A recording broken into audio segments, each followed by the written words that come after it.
আসসালামু আলাইকুম, বিসমিল্লাহির রহমানির রহিম। সবাইকে স্বাগতম আমার চ্যানেলে। দেখো, সকালবেলা উঠে ঘরদুয়ার সব গুছিয়ে গাছিয়ে নিয়েছি। তারপর একটু বারান্দায় আসলাম। এখন বাজে 6:30। দেখো বাইরে কি সুন্দর রৌদ্র উঠেছে, আর আমার গোলাপ ফুল গাছে কি সুন্দর হলুদ গোলাপগুলো ফুটছে, লাল গোলাপও ফুটেছে একটা। আর আমি প্রতিদিনই ঘুম থেকে ওঠার পরে এই বালিশগুলো সব রোদে দেয়। আর দেখো আয়াতের দাদা আর ফাতেমা শুয়ে ঘুমাইতেছে, এখনো উঠে নাই। আজকে ফজরের নামাজে উদিস পায় নাই। এই দেখো ঘর দুয়ার গুছিয়ে নিয়েছি। গুছানোর পর যাবো এখন আমি নাস্তা বানাইতে।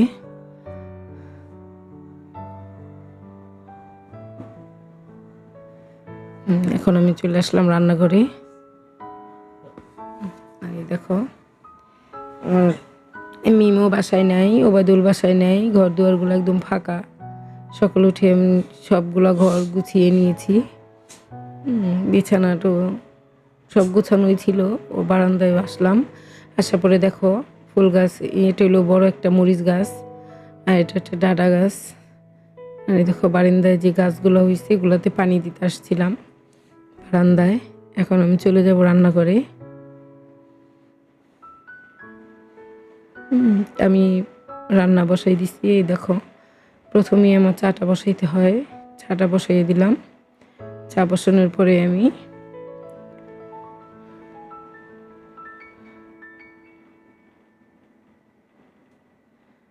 পাশের চুলায় আমি তরকারি ছিল গরুর মাংস, রুটি দিয়ে খাবে এজন্য আমি খুব ভাজা ভাজা করে নিলাম গরম করে।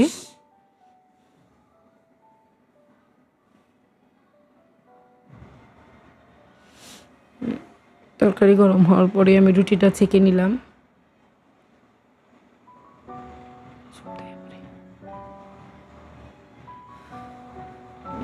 এখন আমি রুটিটা ভেজে নিলাম আর রুটি বেলে নিব দাঁড়িয়ে দাঁড়িয়ে।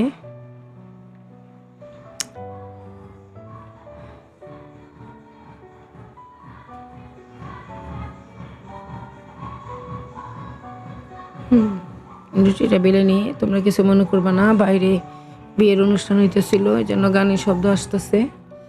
আস্তে আস্তে আমি রুটিগুলো ভেজে নিব।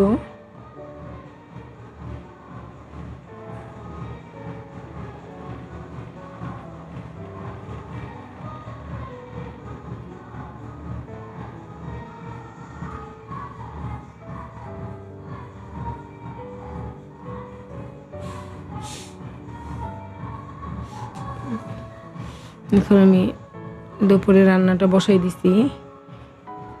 রাইস কুকারে ভাত বসাই দিছি। আর পাশে দুইটার মধ্যে মশলা দিতেছিলাম, আদা রসুন বাটা, হলুদের গুঁড়া, মরিচের গুঁড়া, ধনিয়া, জিরা একসাথে আমি সবগুলো দিয়ে দিতেছিলাম। আজকে ওগুলো দিই নেই। আর আজকে ভুনা করব খাসির মাংস।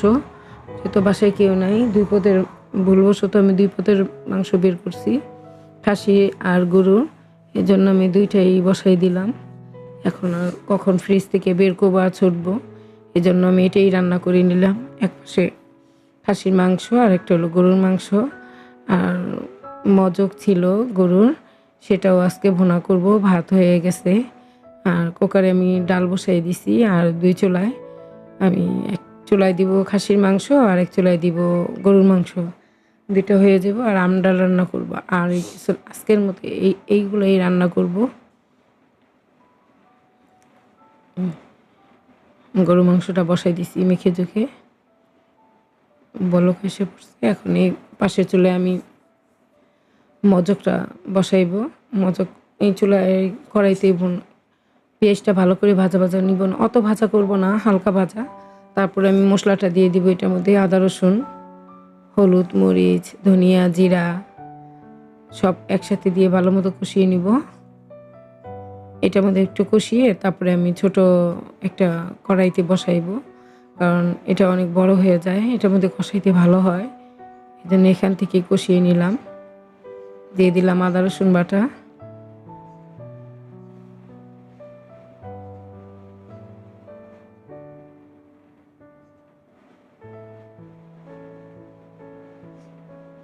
ধনিয়া গুঁড়া, জিরার গুঁড়া, এগুলো আবার আমি কুরবানি ঈদে এগুলো আবার আলাদা আলাদা সব করে রাখছি, গুঁড়ো করে রাখছিলাম। ধনিয়া জিরা এগুলো আমি মিক্সিতে করে নেই আলাদা।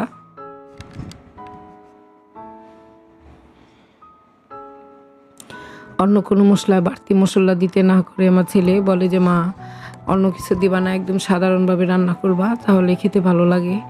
আর বাদাম অন্য কিছু দিলে মা খেতে পারি না, মুখে অনেক অরুচি লাগে, মাতলা এসে পড়ে। এই জন্য আমি শর্টকাট বাড়িতে যেমন নর্মাল রান্না করি মশলা কম দিয়ে, যেমন গরম মশলাটা আমি খুবই কম দিই, আর দিলেও গরম মশলার সাথে একসাথে আমি জিরা এগুলা বেটে দিই পাটায়।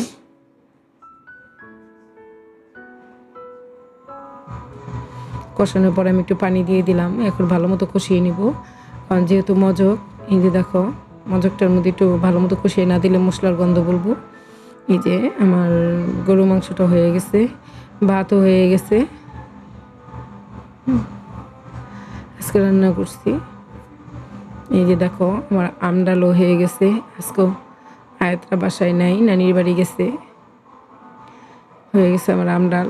এই পাশে আমার মজক ভুনা, আর এখানে আছে গরু মাংস, লেবু কেটে নিচ্ছি, লবণ একসাথে রেখে দিলাম। এখন আয়াতের দাদা নামাজ পড়ে আসলেই খেতে বসে পড়বে।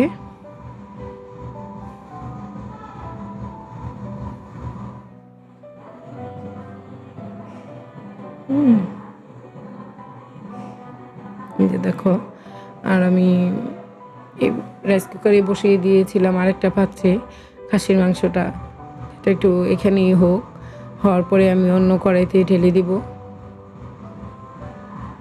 এটা হলো বিকালের সিয়াম, ওর বন্ধু বান্ধব নিয়ে ছাদে খাবে।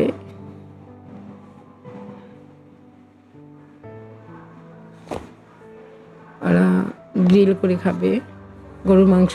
আমি সব ম্যারিনেট করে দিলাম, লেবু দিয়ে দিতেছি, সব মশলাপাতি দিয়ে দিয়েছি, কাবাবের মশলাটাও দিয়ে দিলাম, লেবুটা একটু বেশি দিলাম, টমেটোর সস, সয়া সস, সরিষার তেল সব একসাথে দিয়ে আমি মাখিয়ে ঝুঁকে রেখে দিব। রেখে দেওয়ার পরে সন্ধ্যার পর ওরা খাবে। তা আজকের মতো ভিডিওটা আমি এই পর্যন্তই রাখলাম। আবার আগামীকালকে নতুন একটা ভিডিও নিয়ে আসবো। তোমরা সবাই লাইক, কমেন্ট, শেয়ার করবা, সাবস্ক্রাইব করবা। সবাইকে আসসালামু আলাইকুম।